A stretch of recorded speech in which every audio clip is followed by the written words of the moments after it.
Եթե ասենց խոսամ ինչի մասին եմ երազել փոքր ժամանակ, ուզում եի դառնալ հրշեջ փրկարար, շատ փոքր ժամանակ։ Ու գրեթե մինչև հասուն տարիքը դրա մասին երազում էի։ Բայց փորձը ցույց տվեց, որ դարձա ավելի շատ լեռնափրկարար, քան հրշեջ փրկարար, որտեղ ես նաև հիմա այս բան հանդիսանում եմ այմում գրանցված լեռնափրկարար, որտեղ լեռնագնացները իրենք դիմացկուն են, տեղանքին լավ ծանոթ են, ունեն այդ բոլոր սարքավորումները անվտանգության համար, օրինակ մեր մոտ եղել է մի քանի դեպք, որ դեպքեր են պատահել լեռներում, առաջիններից այս լեռնագնացներն են գնացել օգնության։ Դպրոցում սիրածս առարկան աշխարհագրությունն էր, ու եկավ այն պահը, որ պետք է արդեն ընդունվեի համալսարան ու հենց աշխարհագրության գծով։ Ու քանի որ իմ կրթությունը ռուսերեն է, ռուսական դպրոցում եմ սովորել, այնտեղ միակ տեղը, որտեղ կար ռուսերենով աշխարհագրություն հանձնել, այն ժամանակ սլավոնական համալսարանն էր, մեր համալսարանը։ Եվ ընդունվեցի туриզմի բաժին, ճամփորդել այդ ակտիվությունը, ճամփորդությունը փոքրուց միշտ սիրել եմ։ Եվ համալսարանական տարիներին արդեն туриզմում սովորում էի, երրորդ կուրսում բախտ վիճակվեց, ընկերները հրավիրեցին այն ժամանակ որ գնանք լեռ բարձրանայինք, դա 2009 թվականի ապրիլի 12-ն էր, երբ որ առաջի անգամ սար բարձրացա, լավ հիշում, զատիկի օրն էր նույնիսկ։ Ու այդ վերելքից հետո, որ մի անգամ, երկու անգամ բարձրացա, անդադ ուզում էի, պահանջում էի ընկերներից, ասում եկեք նորից եթանք, նորից, ու ստացվեց, որ այդ ժամանակ արդեն կողմնորոշվեցի ինչ եմ ուզում դառնամ, որ ոլորտով շարունակեմ, դա արդեն 20 տարեկանում գիտեի։ Ու դուղության մեջ հիմա շարժվում եմ։ Նույնիսկ անկեղծ գերազանց ուսանող չէի, բայց սիրում էի կային առարկաներ, որոնք սիրում էի, որոնցից մեկը հենց մարքեթինգն էր, ռեկլաման էր, այդտեղ դրա դիմաց ունեի հետաքրքրուն ինտերես, ինչ-որ նաև դասախոսներից էլ է կախված, դա այդ դու ինչքանով կսիրես այդ առարկան, եւ բախտս բերել էր այդ հարցում, Նոնե Ռաֆայելովնան էր մեր մարքեթինգի դասախոսը, ու այդ ինստիտուտի սովորած տարիների գիտելիքները ես արդեն օգտագործեցի, երբ արդեն հիմնեցի ակումբը ու այդ մարքեթինգ, հա, այդ մնացած այդ իմ ծանոթությունները, հա, այդ մարդկանց այդ հոգեբանություն էինք անցնում շատ, հա, այդ ամեն ինչը ինձ հետագայում ակումբի կայացման սկզբնական ընթացքում շատ օգնեց, որը ես միշտ խոստովանել եմ նաև մեր համալսարանի դահլիճում եմ խոստովանել, որ 21 թվականին ինձ պարգևատրում էին որպես սկզբունքները պահպանող համալսարանի սկզբունքները պահպանող ուսանողներից մեկը է։ Туриզմը ինքը լայն իմաստուն է, հա, կարաս դու աշխատես հյուրանոցում, կարաս աշխատես տուրկամպանիա որպես մենեջեր, բայց այնց ակտիվ չլինես։ Ես այն ուսանողներից եմ, որ իմ մեջ ավելի իմ ստержնի մեջ կար այդ ակտիվությունը, հա, այդ ավելի շատ այնց ակտիվ туриզմի սիրահար էի ես։ Արկածային ոլորտում միայն ես շարունակեցի։ Ես ինքս ոնց որ գնացի դրան բացահայտեց ինձ, ոչ մեկը դարարական չէր դասավանդում։ Եթե դուք գտնեք մարդ, ով կարող ամբողջությամբ բացատրի, թե ինչի համար են բարձրանում լեռներ, այդ մարդուն Նոբելյան մրցանակ է հասնում։ Դա անբացատրելի է, ես չեմ կարող կոնկրետ ասեմ, թե ինչն է ինձ դրդում ես սա բարձր։ Դա ինձ դուր է գալիս, լեռները կան, բնությունը կա, մենք բնության մի մաս ենք, ու լեռներն է բնություն են, դրանում մեր ամեն մարդ կանչում է մեզ այդտեղ։ Ես չեմ կարող կոնկրետ ասած կոնցեպցիան ասեմ, թե մենք ինչի ենք սար բարձրանում կամ ես ինչի եմ կոնկրետ սար բարձրանում։ Ինձ դա դուր է գալիս։ Ես այնտեղ ինձ շատ ավելի կոմֆորտ եմ զգում, քան քաղաքում, կամ գրասենյակում, կամ մարդկանց հետ շփումների ժամանակ, հա, այնտեղ դա ավելի այնտեղ ուրիշ է։ Մենք մեր ոլորտի մարդիկ այդ աշխարհի մարդիկ են, հա։ Դա տենց կարող բացատրեմ մեր լեռնագնացության գնալու ցանկությունը։ Գիտեք, ուսանող Արտյոմի ու դասախոս Արտյոմի մեջ շատ մեծ տարբերություն կա, որովհետև նախ ես այն ժամանակ շատ բավական երիտասարդ էի, շատ բան պատկերացում չունեի, իսկ հիմա ես արդեն ուսանողները տալիս եմ այն, ինչը որ ես այն ժամանակ գտնում էի, որ պակաս է մեզ, հա, որովհետև ուսանող Արտյոմը ինքը շատ միամիտ էր այն ժամանակ, շատ բան չէր հասկանում, չէր պատկերացնում, բայց իսկ դասախոս Արտյոմը տալիս է այն ինչը որ ինքը այն ժամանակ դրա պակասն է զգացել ու ուսանողների հետ շփումով, հա, աշխատել ուսանողների հետ, թե գնահատականների առումով, թե գիտելիքների առումով, հա, ես կարծում եմ, որ պրակտիկ գիտելիքները ավելի կարևոր են մեր ոլորտում, հա, այդ արկածային ոլորտում, քան այս թեորիան։ Իսկ մեր ժամանակ պրակտիկը գրեթե չկար։ Իսկ հիմա ես ուսանողներին տալիս եմ այն, ինչը որ իրանց համոզված եմ այն մարդիկ ում հետ որ այդ ստիարժանը կա, հա, այդ արկածային туриզմի, իրանք այդ ուղղությամբ կգնան, կշարունակեն ու համոզված եմ, որ մեծ հաջողություններ կունենան։ Շատ բան չի փոխվել։ Ես կարծում եմ, որ շատ բան չփոխվելը դա լավ է, որովհետև այն ժամանակ մենք լավագույն համալսարանն ենք համարվում, ու ես միշտ ամենտեղ բարձրաձայնում եմ, որ Ռաուն ամենալավ համալսարանն է, հիմա էլ եմ դա ասում, ու կարծում եմ, որ շատ բան պետք չի փոխվել, այն ժամանակ ես որպես ուսանող էի գալիս համալսարան, իսկ հիմա ես որպես դասախոս, ու կրկնակի պատասխանատվությունը որպես դասախոս ավելի մեծ է, քան այն ժամանակ որպես ուսանող, պատասխանատվությունը այդքան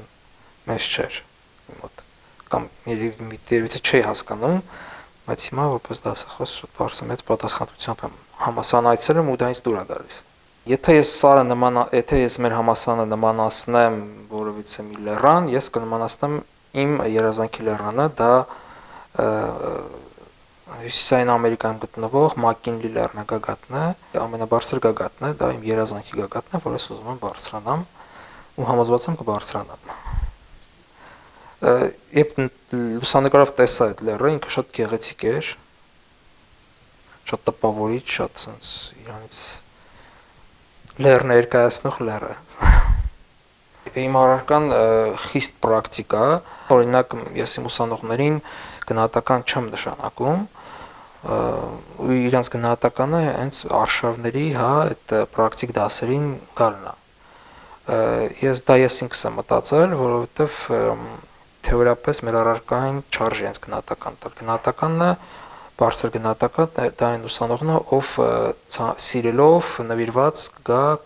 կսպասի հերթական մեր պրակտիկ դասին։ Դա արշավներն է, եւ արշավները ինքնին բարդ չեն, միջինաբարդության են, որպեսզի ուսանողները ինտեգրվեն այդ հայքինգ մշակույթի մեջ, այնտեղ մենք պրակտիկ դասի ժամանակ մենք իրանց հետ անցնում ենք, թե ինչպես պետքա ճիշտ պատրաստվել, հա, հայքինգին, ուսապարկի, ինչ պետքա լինի ուսապարկի մեջ, ինչպես պետքա քայլել, ինչպես պետքա տեղանքում կողմնորոշվել, հա, այդ ամեն ինչը մենք ես իրանց սովորեցնում եմ։ Ու իրանք շատ ովքեր որ դուր է գալիս բավականին էնտուզիազմով դա լսում են։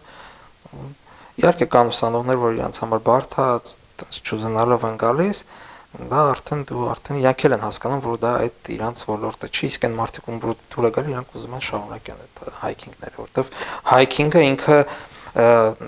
աշխարհում ընդունված է ու Եվրոպայում, ԱՄՆ-ում ամեն երկրորդը ճամփորդում է հայքինգ անում ու դա պետք է, չէ՞, ապագա սերունդների համար, որպեսզի իրանք ավելի առողջ, ավելի կազմվածքով տեսք ունենան մեծահասակ տարիքում, հա, թե կանայք, թե տղամարդիկ։ Լեռնագնացների մասին շատ ֆիլմեր են նկարահանում, հիմնականում դրանք կամ դոկումենտալ են, կամ իրական դեպքերի վրա նկարահանված ֆիլմեր են։ Ուղղակի ռեժիսորներին ինձ թվում է որ հետաքրքրում է այդ մարդիկ, այդ լեռնագնացների այդ ինչեր են իրանք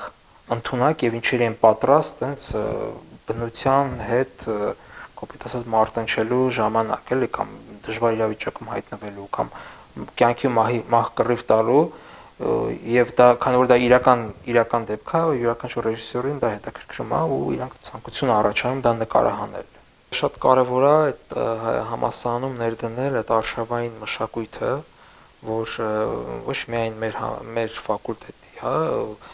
ուսանողները գնան արշավներ, այլ ամբողջ համալսարանը այդ մշակույթը ունենա, ճամփորդելը, հա, արշավելը բացի դրականից ոչ բացասական բան չի տալիս, միայն պետքա միշտ պահպանել անվտանգության կանոնները, որն էլ որ ես միշտ իմ ուսանողներին դրա մասին հիշեցնում եմ, որ պետքա միշտ պահպանել անվտանգության կանոններ, կլինի արշավից դուրս։ Ուրեմն 2024 թվականին շատ մեծ իրադարձություններ եղան, մեր ակումբի 10-ամյակներ, եւ մենք 10-ամյակի առիթով ունենք մի քանի լոկացիաներ, որոնք մինչ այդ հայկական խմբեր չէին եղել, որոնցից մեկը Հարավային Ամերիկայում Պերուի Մաչու Պիկչու գնալն էր, ճիշտ անհատներ եղել էին Մաչու Պիկչուում Հայաստանից, բայց որպես խումբ Հայաստանից չէր գնացել եւ մենք 24 թվականին ակումբի 10-ամյակի կապակցությամբ Հայաստանից 8 հոգանոց խմբով գնացինք դեպի Ինկերի կորուսյալ քաղաքի հետքերով դեպի Մաչու Պիկչու։ Շատ էպիկ եւ շատ տպավորիչ արշավ եղավ, այդ ժամանակ շատ գեղեցիկ էր։ Ու այդ ժամանակ մենք բոլոր տեղերով տարածում էինք, հա, որ մենք Պերուում ենք, Մաչու Պիկչուում ենք, դրանից հետո այդ հիանալով այդ Մաչու Պիկչու այդ տեսարաններով, հա, այդ ծանոթանալով իրենց մշակույթի հետ, մենք նաև այնտեղ բարձրացանք այն հայտնի Ծիածան լեռը, Rainbow Mountain, հա, տենց են անվանում, այնտեղ էլ ծածանեցինք մեր Հայաստանի դրոշը եւ ասենց հպարտ ուրախ վերադարձանք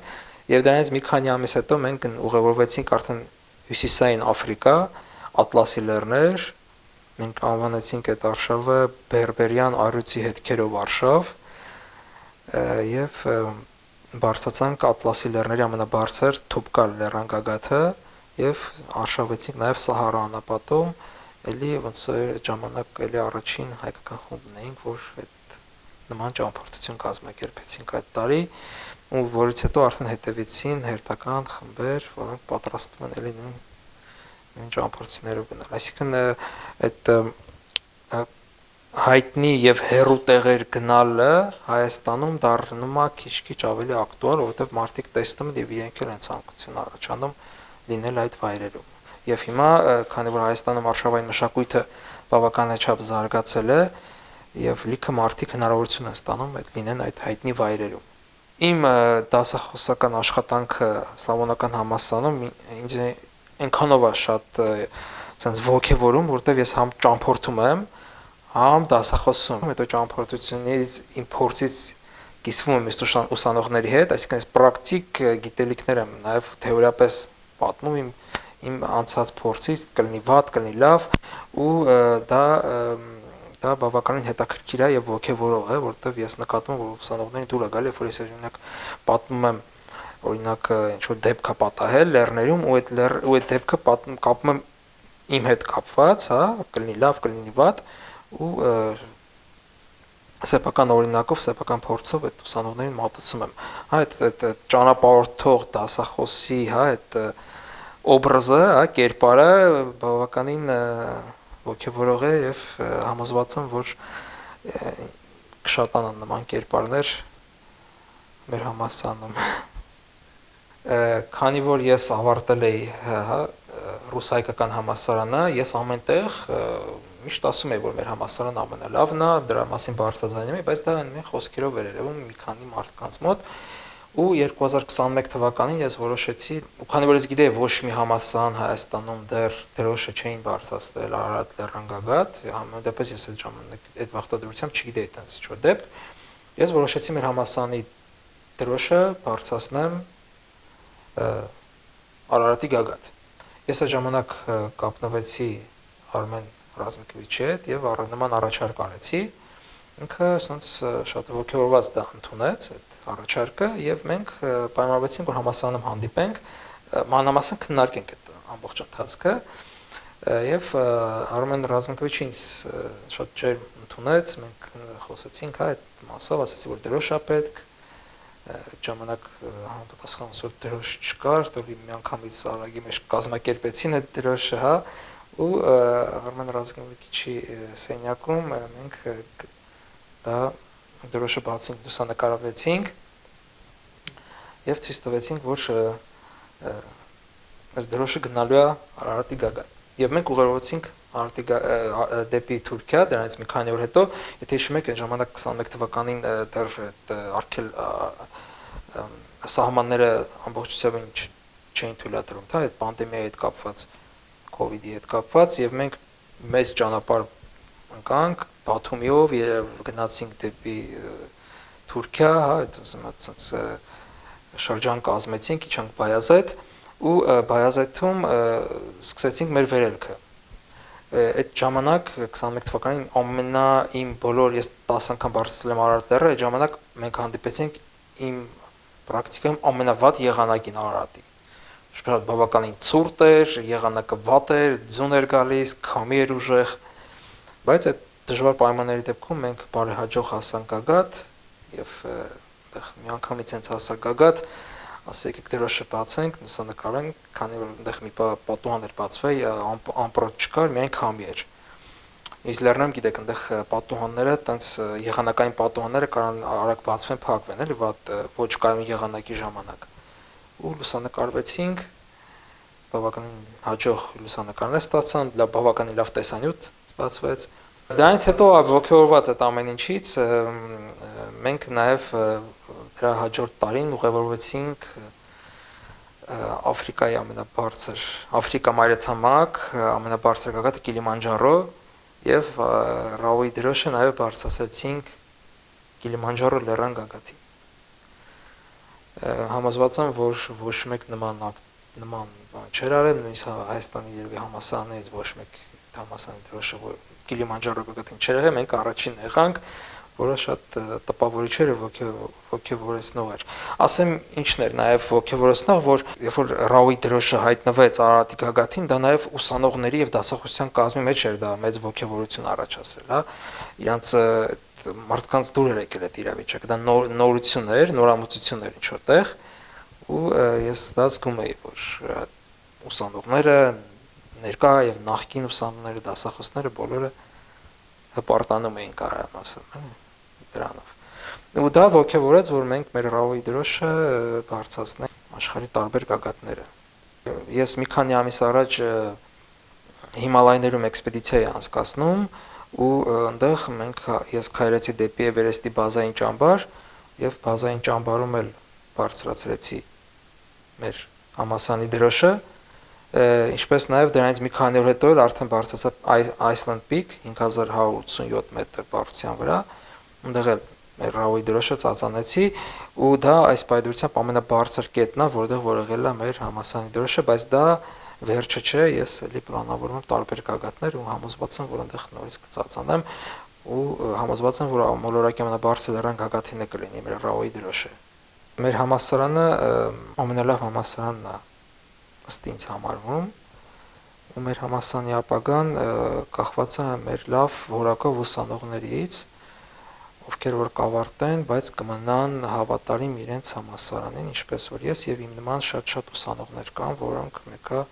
ավարտելուց հետո միշտ ամենտեղ հիշատակում են մեր համալսարանը կամ աշխատում են